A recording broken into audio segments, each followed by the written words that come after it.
The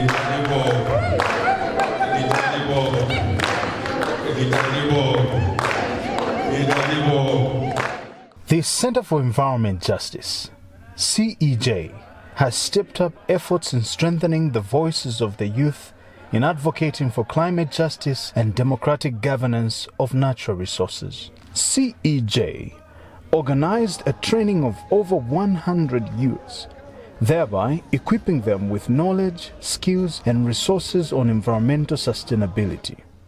The event was held at Mulungushi International Conference Center in Lusaka and was dubbed the Youth Environmental Defenders Advocacy Training, organized by the Center for Environment Justice with support from Southern Africa Trust.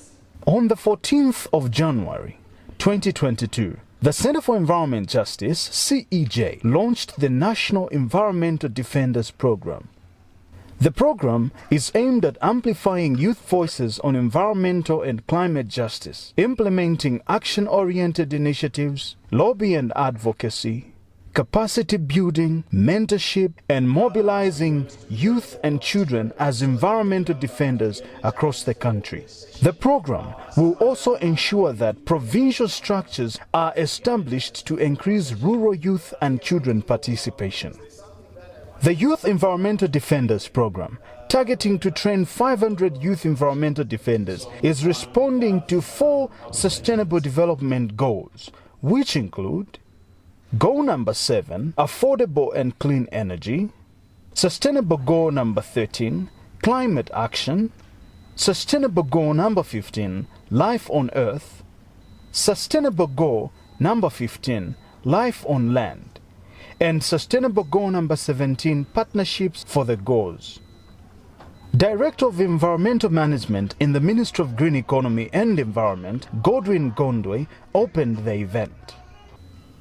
The senior government official noted that the Youth Environmental Defenders Advocacy Training was a step in the right direction aimed at advancing climate justice and accountable natural resources governance in Zambia.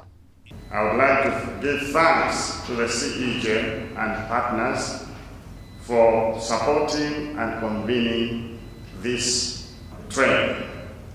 It is my sincere plea to the youth being trained today that they will pass on this knowledge to others and so on, so that in the end the cry for climate justice and democratic governance should be heard louder and louder than ever before.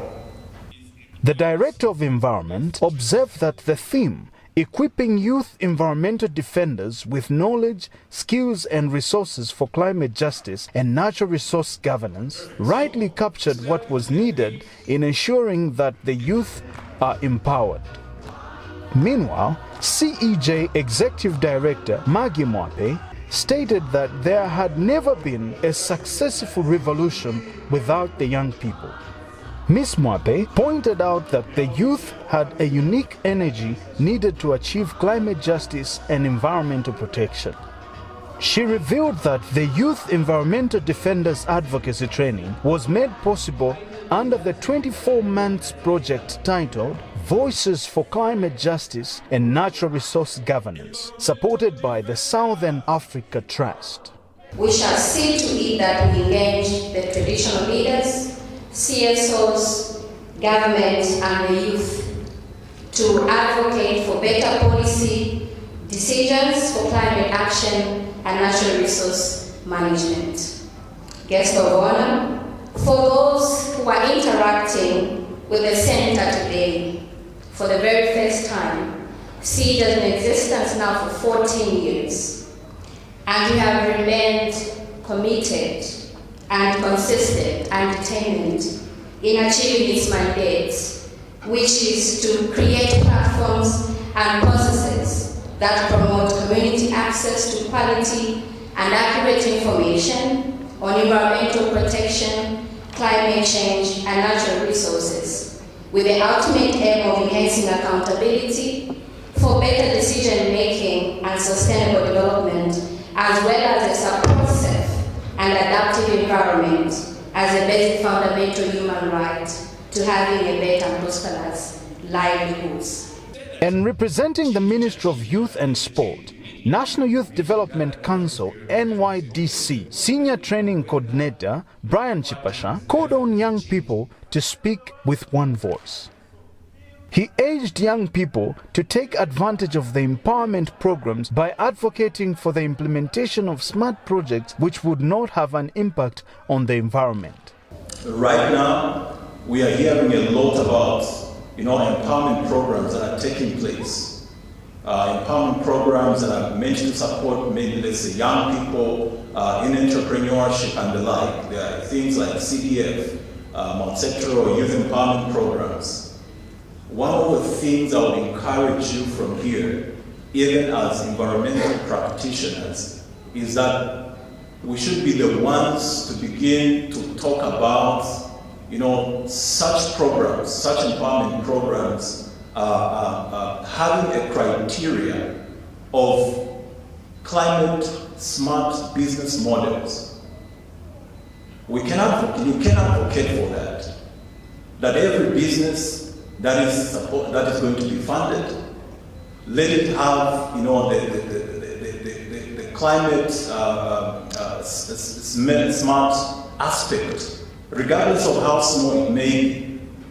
Youth Environmental Defenders Program representative Gift Kaja welcomed his fellow youths.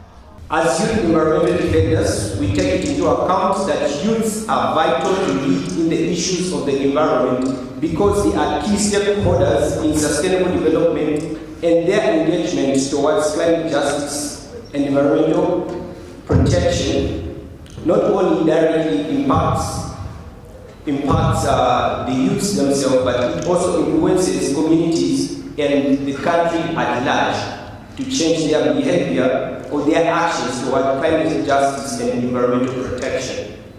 Lobby and advocacy expert Jeff Kayamba highlighted strategies for lobby and advocacy in tackling climate change, environmental justice, and natural resource governance. But I challenge you as youths that you have a role to play in changing your own lives for the better, especially those people that have power. You need to influence them. You need to have the information. And you need to care for other youths. Other youths, they may not get involved in advocacy because they feel they have everything. They are not suffering. But if your neighbor is suffering and you are enjoying, that's inhuman. And it's time that our youth started having that human heart and being very serious with things so that they can change this world, because they are not leaders of tomorrow, but they are leaders of today.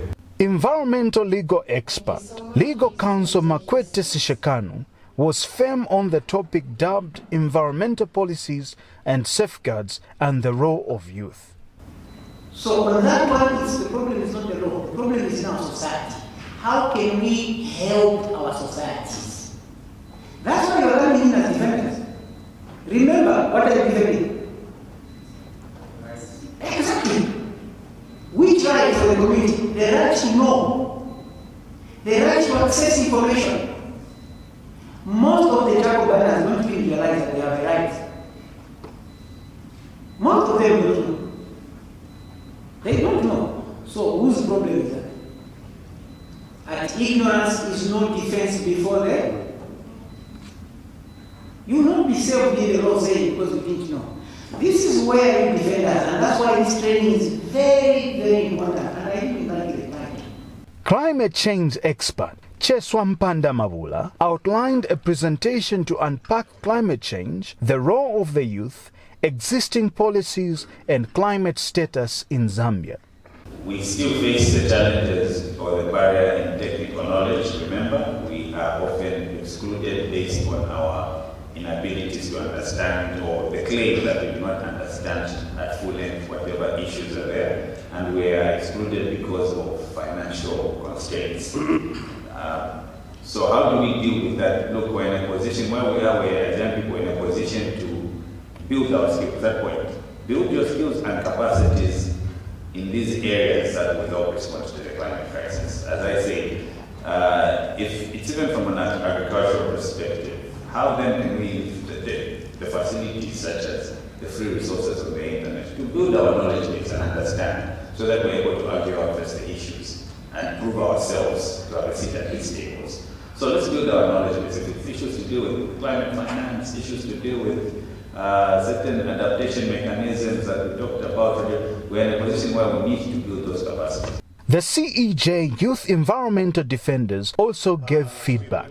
We should sort of move from complaining, because now we have the information. Okay, so it's really cardinal for us to become innovative. These are not doing this. They're not funds. They're not funds. You can always create partnerships within here, and I think the organizers of the event, I believe they would avail themselves whether for mentorship or whatever it is council actually need. Developing countries are doing very bad with regards to climate change. This is because we are slightly behind, and it's unfortunate that in the 21st century we are behind, because in this century we are supposed to move at the same level with developed countries. I'm working on a 10-hectare land on bamboo farming. Then where do I get the equipment to start producing tissue paper? Of course I need funds. So when we visit offices, you get negative answers. Then tomorrow I'll just go directly to charcoal burning, because it's a fast business. You go in the bush, you cut trees, in a week you start harvesting. Even here where we are, if you look at this building, it's not climate smart. You feel like any day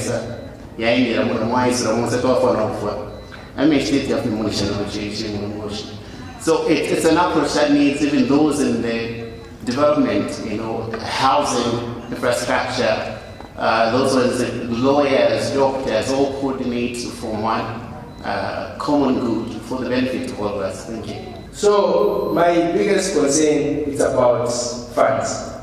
We had that scenario which went viral on Facebook.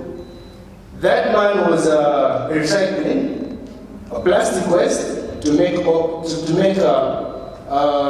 fuel. What has the government done about it? We've just seen that case has just gone silent and has died. The session involved a lot of elderly people that were part of that session. So now, on the impacts, they stated the end of marriages. Like most of the marriages are ending because of climate change. So that posed the question to dig deeper into what they really meant. So according to them, they said traditionally they would easily seek for traditional medicine that would strengthen the bond between a man and a woman. Now that medicine is coming from the forest, of which, as at now, they happen to have been depleted, and you'd find most of those areas where they would seek such kind of medication have been occupied by people.